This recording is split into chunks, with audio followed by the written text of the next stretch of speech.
Water signs, tignan po natin kung ano ang mensahe para sa iyo ngayong araw. Keep in mind po na ito ay general reading lamang, so hindi po lahat ay makaka-relate. So be open-minded. Sa mga hindi pa po nakasubscribe dito sa ating channel, please subscribe na po kayo and pa-like na din po ng ating video. At sa mga nais pong mag-avail ng ating private readings, Lucky Stones and Amulet, makikita nyo po yung link sa description box below. Tarot Intentions by Aliana Reyes. Okay? Tignan natin kung ano ang mensahe for you. A blessing for good men and fathers. Water signs, ayan. So, pwede po na. Ito kasi yung energy. So, pwedeng nagpapaka-father figure yung iba sa inyo. Kaya naman, strong talaga yung energy ninyo ngayong araw na ito. So, baka may mga bagay kayo sa, kunwari, sa bahay na gagawin na, alam mo yun, parang akala ng iba, lalaki lang yung makakagawa, ganyan. Meron ako nakikita dito, nagbubuhat ng gasol, yung mga tipong ganyan. So, baka naubusan, tas bibili, or could be yung mga water dispenser, ganun po. So, baka kayo na yung magpapalit, yung mga ganung bagay. So, tingnan natin. Ako napakakulit ni Dimitri, pasensya na po kayo. Tingnan natin. Okay. Or ramdam mo kasi dito yung pagmamahal ng parents mo, pagmamahal lalo ng father mo. So, pwedeng meron dito, daddy's girl, o kaya naman ano pa, papa's boy, mga ganyan. Hindi, close kayo. What I mean, close kayo sa parents ninyo, pero yung iba sa inyo, mas close kayo sa father ninyo. Tignan natin, ano pa yung mensahe ni Dimitri. Pagdating sa family, we have, ayan, kung may away dito sa family, stress po yung iba sa inyo. Ayan, so meron dito hindi makatulog na family members or pwedeng kayo mismo. Ayan, isa kayo dun sa hindi makatulog. Nag-iisip, nag-overthink po yung iba sa inyo dito. Parang you want to take actions but you cannot take any actions as of the moment. So, mabilis mag-isip yung iba sa inyo. And yung iba din sa inyo, medyo nagpapadala kayo sa emotions ninyo. Water signs, ayan, pagdating dito sa sitwasyon na kinakaharap ninyo, pagdating sa inyong family, okay? So, tingnan natin. So, all you need naman, sinasabi dito pagdating sa family is mag-focus. Okay, wag basta-basta magbibitaw ng masasakit na salita because hindi nyo na yan mababalik. Water signs, 'di ba?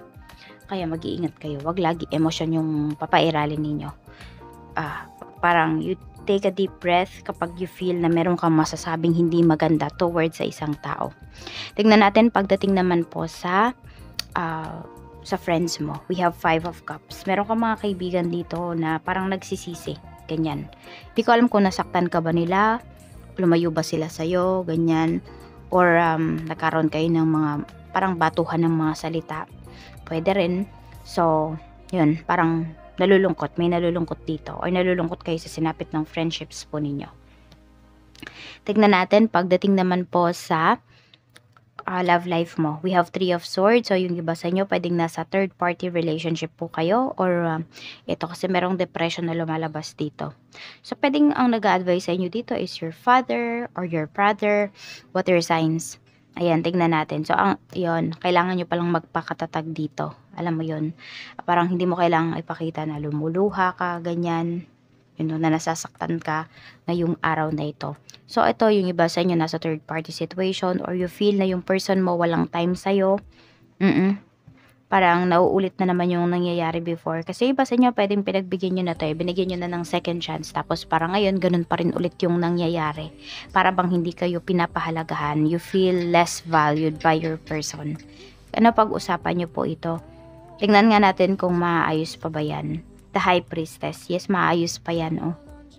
Pero kung nafe-feel at talaga ninyo na wala na, and then all you need to do is to move forward. Yun yung sinasabi dito. Magpakatatag kayo para sa inyong sarili. Parang do not beg love, okay? Do not beg for love. Tingnan natin kung ano pa yung mensahe pagdating naman po sa kaperahan. Sa kaperahan, we have the Emperor. So, ayan, very responsible talaga kayo pagdating sa inyong kaperahan. And some of you, need nyo na talagang umaksyon para magkaroon ng pera, water signs, ayan. So, meron nga dito, pwedeng kayo yung breadwinner sa family ninyo kahit na kayo naman po ay babae, parang ganyan. So, tignan natin kung ano pa yung mensahe. So, pwede rin po na kayo talaga, ayan. Sobrang kinokontrol ninyo yung paggastos ngayon. Sobrang kinokontrol ninyo yung money. So, pwede kasi na limited siya. But, limited yung money, pero pwede naman kayong may magawa. Pwede kayong may mga pagkakitaan. Siguro, wag lang sigurong maging mapili, no? Water signs pagdating sa trabaho na ino-offer po sa inyo if ever meron man. Ayan. Yung iba nga sa inyo, pwedeng wala kayong trabaho ngayon or pwedeng dahil nga hindi kayo nakatulog, hindi maganda yung pakiramdam ninyo, pwedeng hindi kayo papasok sa work today. Ayan po, yung iba sa inyo. So, medyo meron kayong problem nga dito regarding finances, regarding your career, the lovers. Okay, so naapektuhan na kasi, naapektuhan yung career mo because of your family issues, because of your personal issues. Yun yung nangyayari dito. So, kalmahin mo lang siguro yung sarili mo and think it through. Ano ba yung mga gagawin mo kasi madaming naapektuhan dahil sa decision mo. Water signs. Kaya talaga dapat isip yung pinapagana ninyo, not your emotions sa mga ganitong bagay. Kasi madaming mawawala sa inyo. Tignan natin, pagdating naman po sa business, we have strength. So, yung business mo, maganda siya. Okay, Queen of Wands. So, kailangan mo lang talaga dito is, you connect with your clients, you connect with your customers, you have the charisma naman, water signs. Ayan. So, smile more pagdating dito sa business mo kasi nakikita ko naman, maganda naman talaga. Ayan, oh. Maganda yung connections na nabuo mo. And yes, magagamit mo talaga to pagdating sa business mo. Tapos meron pa ako nakikita dito, may magi-invite sa inyo, parang malaking company siya or establishment, ganyan. So, i-invite kayo dito. Or event, malaking event to. So, galingan po ninyo kasi pwedeng dito, madami kayong mabuo talaga ng mga clients, madami kayong makuha na mga calling cards, ganyan, or madami kayong mabibigyan ng mga calling cards po ninyo. Tignan natin pagdating naman po sa mga positive things na pwedeng mangyari sa'yo ngayong araw. We have Queen of Cups. So, ayan. So, mas controlled mo yung emotions mo ngayong araw na ito. At may mga good news ka din naman na ma-receive. Okay? We have Four of Swords. Okay? Some of you naman ay pwede ngayong araw na to. And ito kasi pwedeng kagabi, hindi kayo makatulog. Pero ngayong araw na to, ayan, babawi yung iba sa inyo ng tulog. Tapos, yun, mas controlled nyo nga po talaga yung emotions ninyo. Kasi, ayan, pwedeng mag-meditate kayo. If you have time or kaya po ninyo mag-meditate kayo. At nakikita ko kasi dito yung iba sa inyo. Bakit ito magiging positive? Kasi mas pipiliin yung manahimik. Kasi nga po minsan, water signs, nakakapagsalita kayo ng masasakit na salita. Kapag emotion po yung pinapagana ninyo. Actually, lahat naman ng tao. May mga ganun talaga. Pero yun, kasi yung iba sa inyo, nanggagaling kasi siya sa emosyon. Kaya, masakit din. Oo. So, we have Six of Pentacles. Parang ito yung positive energy. Meron dito magsusustento. Ayan, so pwedeng yung tatay ng mga anak mo, water signs, or nanay ng mga anak mo magbibigay na ng sustento ngayong araw na ito. Or meron kayong marireceive na helps. Actually, hindi siya negative, hindi negative yung nakikita ko dito. Ang negative lang siguro, kung matagal hindi nagsustento yung tao, tas ngayon lang siya magbibigay. So, parang hindi mo siya ma-appreciate. Parang may magbabalik sa life mo ngayong araw na to. Yan, expect nyo, wag nyo naman sigurong expect, pero pwede po na mayroong mag-message sa inyo dito. Tignan natin yung mga blessings na paparating para sa'yo ngayong araw na ito. So, we have a blessing to shield and safeguard you. So, this could be your father. Ayan. So, kung na-feel mo water signs na pinapagalitan ka, that is for your own protection. Hindi naman dahil para mapahamak ka.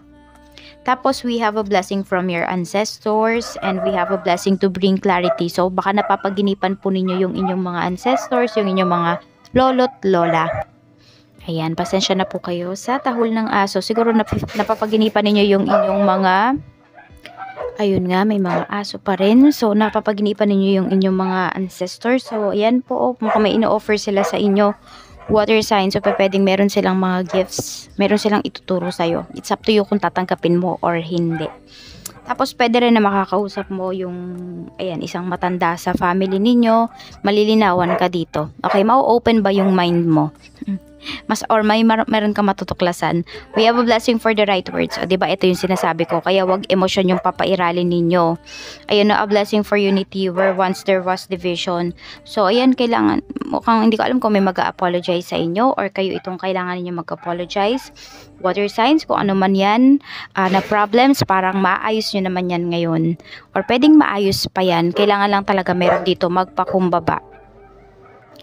Ito yung mga lucky numbers mo. We have number 16, 35, 37, 26, 13, and 45. Maraming salamat po. Mag-iingat kayo always and more blessings to come.